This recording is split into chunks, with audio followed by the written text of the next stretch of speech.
बिस्मिल्लाहिर्रहमानिर्रहीम। अस्सलाम वालेकुम। कैसे आप सब? उम्मीद करती हूँ आप सब खैरियत से होंगे। तो अल्लाह का शुक्र है आप सबकी दुआओं से मैं भी बिल्कुल ठीक ठाक हूँ। तो चलते हैं जी अपनी कहानी की तरफ। कहानी हमने जहाँ से छोड़ी थी वहीं से स्टार्ट करते हैं।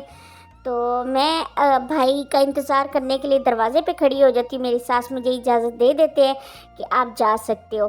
दरवाज़े में मैं खड़े होकर इंतज़ार करती, क्योंकि मैं नहीं चाहती कि अंश मेरी सास के सामने आए और वो उनसे कोई बात करे किसी किस्म की। कहीं मेरा पोल ना खुल जाए कि मैंने दोनों इतराफ में झूठ बोला हुआ था। अपने भाई को भी झूठ बोलकर बुलाया था और अपनी सास से भी मैं झूठ बोलकर घर से बाहर जा रही थी। क्योंकि मेरी शादी को अभी इतना टाइम नहीं गुजरा था और मुझे याद था कि शादी से पहले मैं अम्मी के साथ किस किस सुनियारे के पास जाती रही हूँ और वहाँ क्या क्या सीन होता रहा है। मेरे दिमाग में एक सुनारा ऐसा था जिसके पास जाते थे तो अम्मी बाबा या भाइयों में से किसी के साथ अगर होती तो उनको गाड़ी में ही रुकना पड़ता, क्योंकि वहाँ पार्किंग अच्छी नहीं थी। पार्किंग ना होने की वजह से बाबा या भाई गाड़ी के अंदर ही रुकते और इंतज़ार करते हमारा। मैं और अम्मी अकेले ज्वेलर्स के पास जाते थे। इस वजह से मैंने वही ज्वेलर्स का इंतखाब किया ताकि मेरा भाई मेरे साथ अंदर ना जा सके ज्वेलर के पास। और मैं यही सोच रही थी कि मैं भाई को उसी ज्वेलर के पास लेकर जाऊंगी ताकि भाई बाहर रुके और मैं अंदर जाकर अकेले अपना सारा काम निपटा लूँ। और ऐसे ही हुआ। अंश जब आया तो मुझे दरवाजे पे खड़े देखकर हंसने लगा। ओहो, आप तो क्या करती हो आप ही, वो नहीं आपका डिज़ाइन चोरी करता, नहीं आपका सोना निकालता। उसके लिए ये सब कुछ फन था, लेकिन मुझ पर क्या बीत रही थी ये सिर्फ मैं अकेली ही जानती थी। खैर, मैंने फटोफट गाड़ी में बैठी। उसने फिर मुझे थोड़ा सा ताना मारा कि आपने तो चाय पानी नहीं पूछा, अंदर भी आने नहीं दिया। नहीं, मैं आपकी नंदों पे लाइन मारता। वो सबसे छोटा था घर में, सबसे शरारती था। वो हर तरह से मुझे हंसाना चाहता था, क्योंकि सबको पता था इस वक्त एहसन मुझे छोड़ के जा चुके हैं और मैं बिल्कुल अकेली हूँ। लेकिन मेरे अंदर क्या चल रहा था, मेरे अंदर कौन से पहाड़ टूट रहे थे, कौन सी कश्मकश थी, ये कोई नहीं जान रहा था मेरे अलावा। है, मैंने उससे कोई फालतू बात ना की और कहा कि फ़लाँ जगह लोकेशन है, मुझे वहाँ ले चलो। बारिश बहुत तेज़ हो रही थी, जगह जगह पानी खड़ा था। आहिस्ता आहिस्ता वो ड्राइव कर रहा था केयरफुली। मैं थोड़ा उसको पुश कर रही थी कि थोड़ा सा जल्दी चला लो, और वो आगे से हंसी मजाक करता, मेरे साथ शरारतें करता कि किसी तरीके से आपा का मूड अच्छा हो। लेकिन वो अंदर की बात ना जानता था। खैर, हम सुनारे के पास पहुँचे। मैंने उसे बताया कि उसे गाड़ी के अंदर ही रहना है, क्योंकि यहाँ पार्किंग नहीं है और रश ज़्यादा होने की वजह से आपको गाड़ी बार बार इधर उधर मूव करनी पड़ेगी, या कहीं ऐसा ना हो पुलिस वाले आए और गाड़ी को यहाँ से उठाकर ले जाएं। उसने कहा ठीक है आप ही, मैं यहीं रुकता हूँ और आप फटोफट अपना काम निपटा के मुझे कॉल कीजिएगा, मैं दरवाजे तक आ जाऊँगा। वो बिल्कुल सुनारे के दरवाजे के सामने उतार कर मुझे गाड़ी को आगे की तरफ ले गया। मैं फटोफट अंदर गई। जाते ही मैंने वहाँ बैठकर उनसे बात करना शुरू की। मुझे तो बात करना भी ना आती थी, अकेले में उनसे क्या बात करूँ, क्या कहूँ, कुछ समझ ना आ रहा था। मैं ज़िंदगी में पहली दफ़ा ऐसे अकेले आई थी, लेकिन मुझे कुछ ना कुछ तो करना था। मुझे अपने हस्बैंड के लिए कुछ ना कुछ तो सोचना था।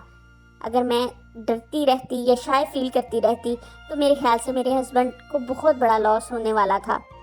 मैंने उनसे बात की और अपना फ़ौरन से सेट निकाल कर उनके सामने रख दिया। साथ ही मुझे ये डर था कहीं अंश गाड़ी कहीं लगाकर मेरे पीछे ही ना आ जाए, इसलिए मैं जल्दी जल्दी में उससे बात करने लगी कि ये मेरा गोल्ड का सेट है, मैं इसे सेल करना चाहती हूँ, आप इसका क्या देंगे। वो उस सेट को उठाकर आगे पीछे से देखने लगा और मेरी नज़रें शीशे के अंदर से डोर की तरफ थी कि अंश अगर आ गया तो मैं उसको क्या जवाब दूंगी, क्या कहूँगी कि मैं अपना सोने का सेट क्यों बेच रही हूँ। वो सेट जो मैं छोटी सी थी तो मेरी अम्मी ने बनवाया था इतने चाव के साथ, और अच्छा खासा भारी सेट था वो मेरी शादी में मेरे गहनों में सबसे भारी सेट था और मेरी माँ ने बड़े शौक से बनवाया था मेरे लिए। उसने मुझे कहा कि मैं बाजी इसका आपको 15 लाख दे सकता हूँ। मैंने उसे बोला चले जल्दी से मुझे दे दें। वो थोड़ा सा देखने लगा मेरे मुंह की तरफ, कहने लगा है एकदम से आप ऐसे क्यों सेल कर रही हैं, इतना अच्छा ये पुराने टाइम का बना हुआ सेट है, इसके अंदर जो जेवर भी लगा हुआ है वो बहुत अच्छा है, तो आप इसको क्यों सेल कर रही हैं। तो मैंने उसे बोला कि मुझे कुछ पैसों की अशद ज़रूरत है, इस वजह से। शायद उससे मेरा पहनावा वो लहजे से इस तरह का कोई शक तो ना हुआ कि मैं कोई चोरी का माल हो या इस तरह का, क्योंकि मैं अच्छे खासे हुलिये में थी। और मेरे पास जो बैग वगैरह भी था वो काफ़ी ब्रांडेड थे, लेकिन वो बस मेरी हड़बड़ी की वजह से मुझसे सवालों जवाब करने लगा। मुझे था कि किसी न किसी तरीके से ये मुझे पैसे दे दे। उसने कहा कि कैश इतना हम दुकान पे रखते तो नहीं है, थोड़ा सा टाइम लगेगा, मैं आगे पीछे से अरेंज करता हूँ। मैंने उससे बोला मुझे जल्दी से जल्दी चाहिए। उसने कहा कि 8 लाख तक तो मेरे कैश में पड़े हुए हैं, मुझे मज़ीद आगे जितने पैसे बचते हैं वो आगे पीछे से अभी अरेंज करने पड़ेंगे। इतने में मेरे दिमाग में एक आइडिया आया, क्योंकि मैंने दोनों तरफ से झूठ बोला हुआ था और दूसरा मुझे देने भी 10 लाख ही थे। मैंने उससे कहा कि मुझे ऐसा करें कि 10 लाख फ़ौरन से अरेंज करके दे दें और बाकी जो 5 लाख बचता है उसका मुझे कोई सेट गोल्ड का उस रेंज में दिखा दें। उसने फटोफट काफ़ी सारे सेट निकाल कर मेरे सामने रख दिए कि बाजी इनमें से डिज़ाइन देख लें। मैंने उससे कहा कि मुझे डिज़ाइन से कोई मतलब नहीं है, बस जो सेट 5 लाख में पूरा आता है वो पैक कर दे। वो भी थोड़ा सा मुझे देखकर कंफ्यूज हो रहा था कि आखिर ये इतना बड़ा सौदा कर रही है, ना इसको जेवर में कोई इंटरेस्ट है ना कुछ, बस वो थोड़ा सा शक व शुबे में हो रहा था और मुझसे कहने लगा कि कहीं ये आपने कहाँ से सेट ये लिया है। मैंने उससे बताया ये मेरी शादी का सेट है और मैं आपके पास से भी कुछ ज्वेलरी बनवा कर लेकर गई हूँ। इवन मैंने जो चूड़ियाँ पहनी हुई थी मैंने उसके सामने शो की कि इस चूड़ियों का सेट मैंने आपसे ही बनवाया है कुछ अर्सा पहले। वो कहने लगा अच्छा ठीक है बाजी। उसने फटाफट 10 लाख का अरेंज किया और 5 लाख का मुझे एक सेट पैक करके दे दिया। मैंने सारा कुछ बैग में डाला और बाहर गाड़ी की तरफ लपकी।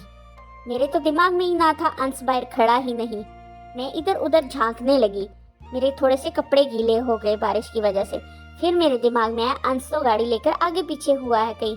मैंने फ़ौरन से उसे फ़ोन किया और बुलाया। वो आया, मैं गाड़ी में बैठी और हम रवाना होने लगे। और वो गुस्सा करने लगा कि आपा आप बाहर क्यों निकली, आपके कपड़े भी सारे भीग गए, आपकी तबीयत ख़राब हो गई तो आपको अपना ख्याल रखना चाहिए। मैं तो जैसे अपनी ही दुनिया में गुम थी। मुझे उसकी बातें सुनी अनसुनी लग रही थी। मैंने उनकी तरफ कोई तवज्जो ना की, क्योंकि मेरे दिमाग में चल रहा था कि पैसे तो अब मेरे हाथ आ गए, मैं उस इंसान तक पहुंचाऊंगी कैसे, उसको कैसे पैसे दूंगी, अब ये कैसे होगा। पहले ही मैं काफ़ी सारा झूठ बोलकर इन पैसों का अरेंज करने गई थी। मैंने अपने भाई से भी झूठ बोला हुआ था और अपने ससुराल वालों से भी। यही कश्मकश मेरे दिमाग में थी। अगर आप लोग जानना चाहते हैं कि मैंने अपनी सास और अपने भाई से क्या झूठ बोला है तो उसके लिए आपको मेरी पिछली वीडियो लाजमी देखनी पड़ेगी, जो कि मैंने पार्ट्स में डाली हुई है। आप ईमान की सारी कहानी देखने के लिए मेरे पिछले व्लॉग्स को लाजमी देखें और जानें कि ईमान कौन है और क्या है, और ईमान की ज़िंदगी में ये क्या दोराहे चल रहा है जिसमें ईमान को अपने दोनों घरों में झूठ बोलना पड़ रहा है। लाजमी वीडियो को लाइक शेयर कमेंट कर दीजिएगा और चैनल को सब्सक्राइब कर दीजिएगा मज़ीद इस तरह की वीडियो देखने के लिए। कल मिलूँगी अगली कहानी के साथ।